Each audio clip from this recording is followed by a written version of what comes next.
kuanzia kule nje wote njoni, tusiunge mkono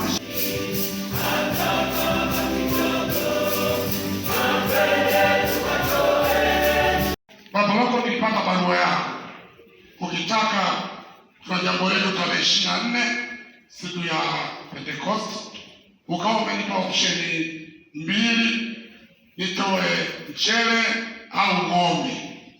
Sasa nikawapa paroko, kama itakupendeza, naomba nitoe ng'ombe milioni 1 cash.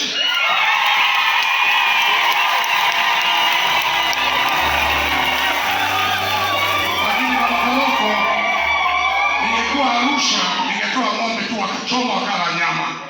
Lakini nikasema hivi, ni vema baba wasije wakasema diwani alitoa ng'ombe tu kutoa na wali.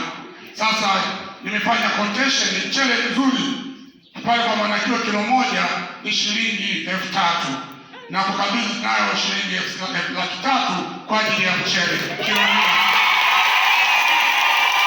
Kwa hivyo paroko, kama ikikupendeza naomba upokee shilingi 1,300,000 kwa ajili ya shughuli yetu ya tarehe 24.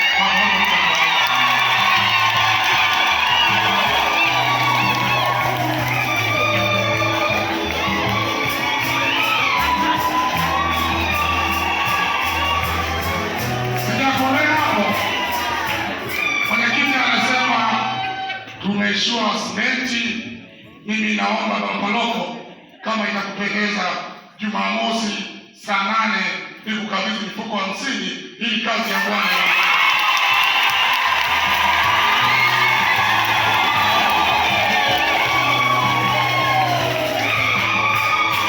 Baba, sina la kusema. Mimi naomba nikushukuru kwa kukubali wito wangu wa kuja kama chembe maeneo ya kata. Jambo ni baya, lakini nakushukuru sana kwa kupokea wito wangu. Baba, nakushukuru sana, Mungu akubariki.